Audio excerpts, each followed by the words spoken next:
Estudo sobre o Evangelho de João, parte 32, dia 2 de fevereiro de 2024.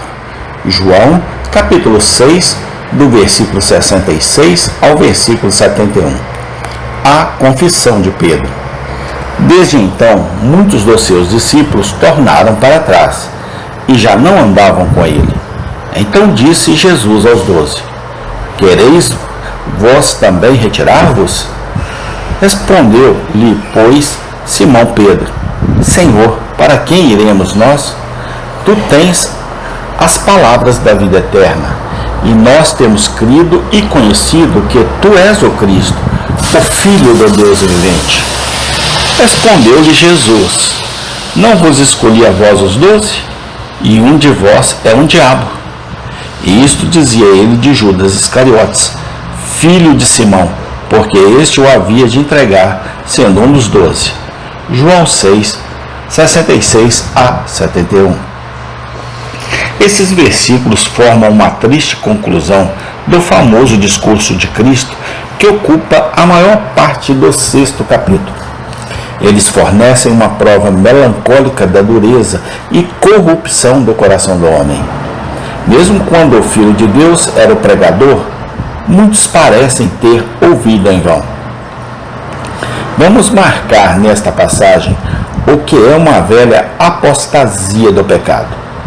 Lemos que quando nosso Senhor explicou o que queria dizer com comendo e bebendo sua carne e sangue, depois disso, muitos de seus discípulos deixaram de segui-lo e não o acompanharam mais. A verdadeira graça de Deus, sem dúvida, é uma possessão eterna. Disto os homens nunca se afastam inteiramente, uma vez que o tenham recebido. O fundamento de Deus permanece firme. Minhas ovelhas nunca perecerão. 2 Timóteo 2,19, João 10, 28. Mas há uma graça falsificada e religião irreal na igreja, onde quer que haja verdade, e da graça falsificada, milhares podem e caem. Como os ouvintes do terreno pedregoso, na parábola do semeador, muitos não têm raiz em si mesmos, e assim, no tempo da provação, caem. Nem tudo é ouro que reluz, nem todas as flores dão frutos, nem todos são Israel, que são chamados de Israel.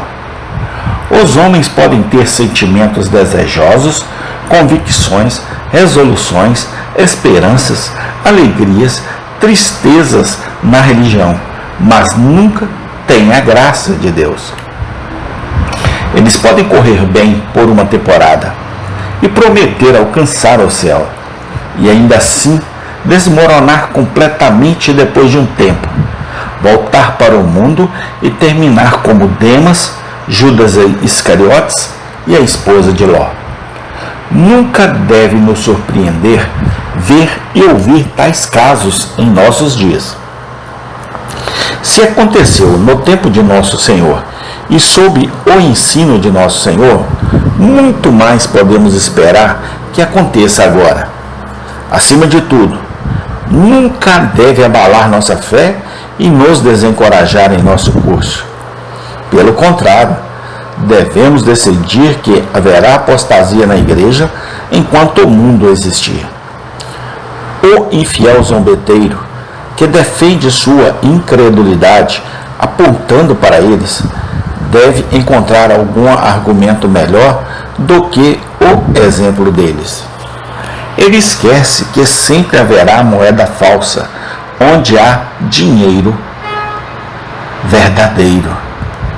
Marquemos em segundo lugar, nesta passagem, a nobre declaração de fé que o apóstolo Pedro fez. Nosso Senhor havia dito aos 12, quando muitos voltaram: Vocês também irão embora? Imediatamente Pedro respondeu, com zelo e fervor característicos: Senhor, para quem iremos? Tu tens as palavras da vida eterna, e nós cremos e temos certeza de que tu és esse Cristo, o Filho do Deus vivo. A confissão contida nestas palavras é muito notável. Vivendo em uma terra professamente cristã e cercada de privilégios cristãos, dificilmente podemos formar uma ideia adequada de seu valor real. Para um judeu humilde, dizer de alguém a quem escribas, fariseus e saduceus concordaram em rejeitar: você tem as palavras da vida eterna, você é o Cristo, era um ato de fé poderosa. Não é de admirar que nosso Senhor tenha dito em outro lugar: bem-aventurado és tu, Simão, filho de Jonas, porque não foi a carne e sangue que tu revelou, mas meu Pai que é o céu. Mateus 16, 17. Mas a pergunta com a qual Pedro começa é tão notável quanto sua confissão: para quem iremos? Disse o nobre apóstolo: a quem devemos seguir? A que mestre devemos nos dirigir? Onde encontraremos algum guia para o céu que se compare a você? O que ganharemos abandonando você? Que escriba, que fariseu, que saduceu, que sacerdote, que rabino pode mostrar-nos tais palavras de vida eterna como você mostra?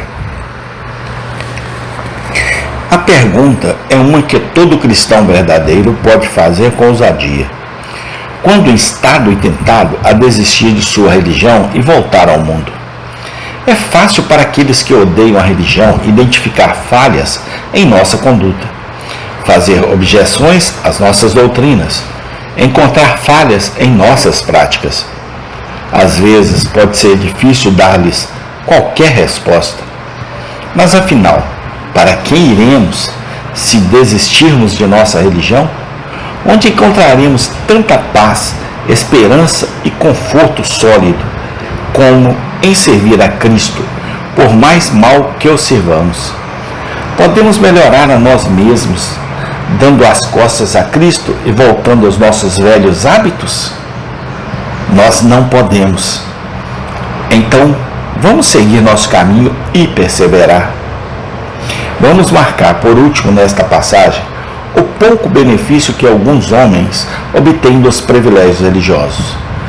Lemos que nosso Senhor disse: não escolhi vocês 12, e um de vocês é um demônio? E continua: ele falou de Judas Iscariotes, filho de Simão.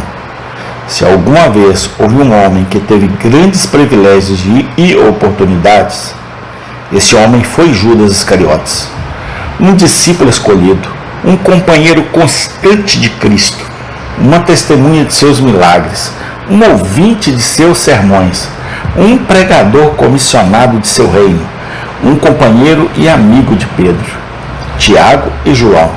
Seria impossível imaginar uma posição favorável para a alma de um homem. No entanto, se alguém já caiu irremediavelmente no inferno e naufragou por toda a eternidade, esse homem foi Judas Iscariotes. O caráter daquele homem deve ter sido realmente negro, de quem nosso Senhor poderia dizer que ele é um demônio. Vamos estabelecer firmemente em nossas mentes que a posse de privilégios religiosos por si só não é suficiente para salvar nossas almas. Não é nem lugar, nem luz, nem companhia, nem oportunidades, mas graça que o homem precisa para torná-lo cristão. Com graça podemos servir a Deus na posição mais difícil, como Daniel na Babilônia, Obadias na corte de Acabe e os santos na casa de Nero. Sem graça, podemos viver sob a luz plena do semblante de Cristo e, no entanto, como Judas, sermos miseravelmente rejeitados. Então, nunca descansemos até que tenhamos a graça reinando em nossas almas. A graça deve ser obtida por pedir. Há alguém sentado à direita de Deus que disse: pedi e dar-se-vos-á. Mateus 7, 7. O Senhor Jesus está mais disposto a dar graça do que o homem está a buscá-la. Amém. Tem continuação. Senhor Jesus Cristo, louvado e seja o teu santo nome, ó meu Senhor, meu Salvador, meu Redentor. Obrigado pelo teu amor, obrigado pela tua misericórdia, obrigado por tudo aquilo que tu fez na cruz do Calvário, por mim, por minhas irmãs, por meus irmãos em Cristo. Muito obrigado, ó Pai, porque somos a maior família da terra, a família de Cristo. Amém.